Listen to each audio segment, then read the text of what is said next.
Kalian siapa yang membuat manuver keluar? Kondisi terakhir kan jelas yang bermanuver berarti Gibran dan Pak Jokowi.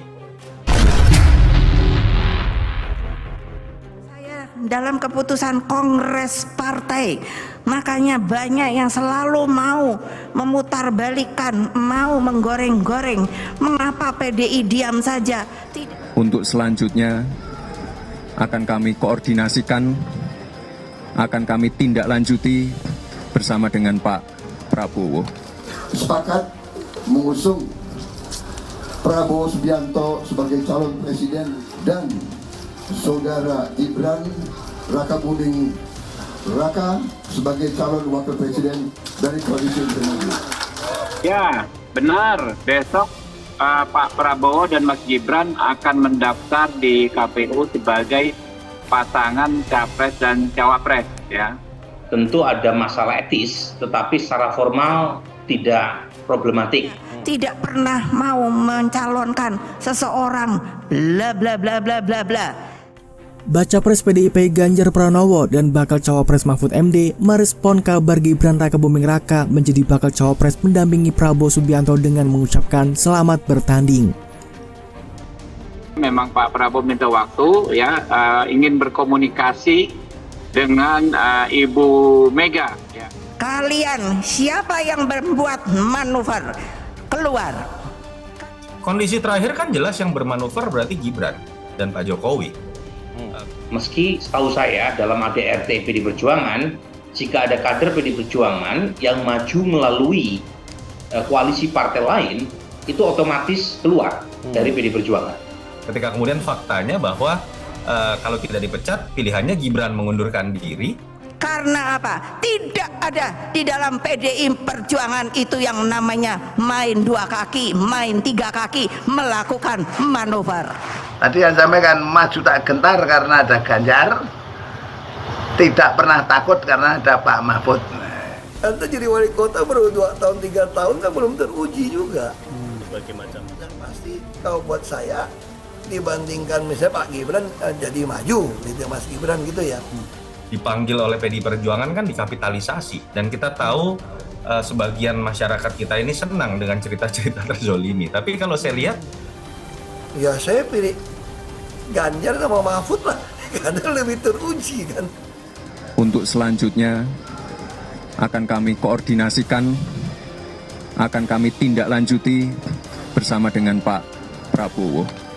Anda jadi wali kota baru 2 tahun 3 tahun kan belum teruji juga. Berbagai macam. Menjelang pemilu yang akan datang, tentu saja bisa saja kawan menjadi kawan kemudian menjadi teman. Beliau selalu katakan ini urus negara loh, mau jadi presiden loh. Kalau Anda belum lengkap, belum pernah di legislatif, belum siap nggak? Siap nggak untuk kalau berhadapan dengan harus siap. Harus siap. Walaupun usianya masih muda, itu Mas Pak Mahfud. Pertanyaan besar kami sebetulnya, mengapa kok didorong ke 35, tidak ke 30 misalnya, atau ke 25?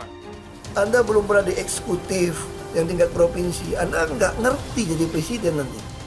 Loh, kalau partai kan sudah jelas toh, kalau kamu sudah ke PDI Perjuangan, kalau kamu dicalonkan ke partai lain, ini bukan soal belajar coba-coba loh. Ini negara dipertaruhkan untuk 2045. Ya nggak apa-apa. Iya. Ya kita senyum-senyum. Bapak Prabowo Subianto insya Allah telah menunjuk perwakilan anak muda yang nantinya akan menjadi pendampingnya, yaitu Gibran Rakabuming Raka. Kita doakan untuk segera melakukan deklarasi, ujar Ketua Posnas Prabowo Aldi Setiawan. Meski begitu, Daniel tidak mengiyakan pernyataan relawan tersebut. Dia justru merasa kaget dengan apa yang disampaikan relawan. Saya tadi agak kaget, Posko Nasional sudah mengumumkan. Saya aja nggak berani, katanya.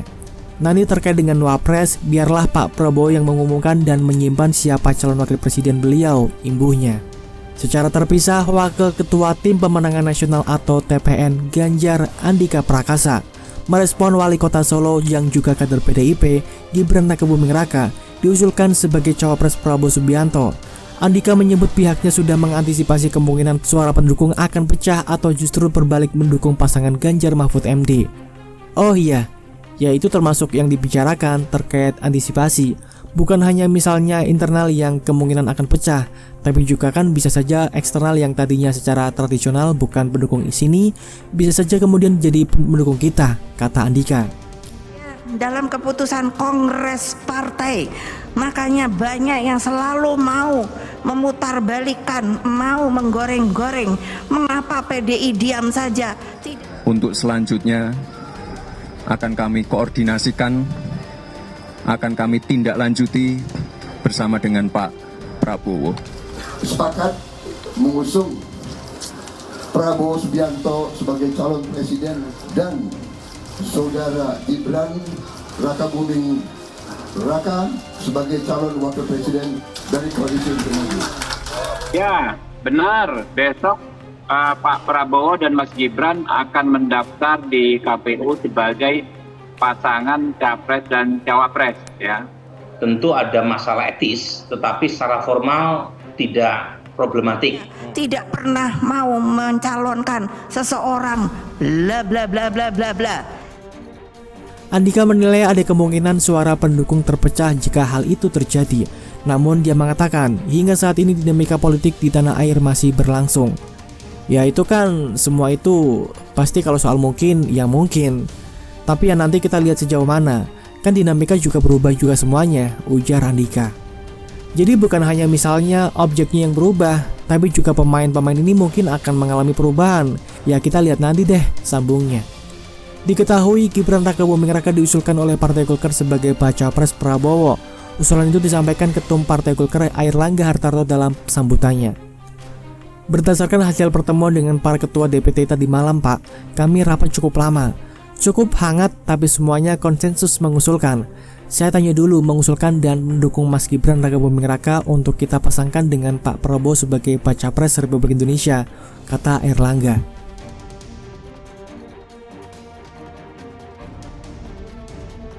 Pertanyaan besar kami sebetulnya, mengapa kok didorong ke 35, tidak ke 30 misalnya, atau ke 25?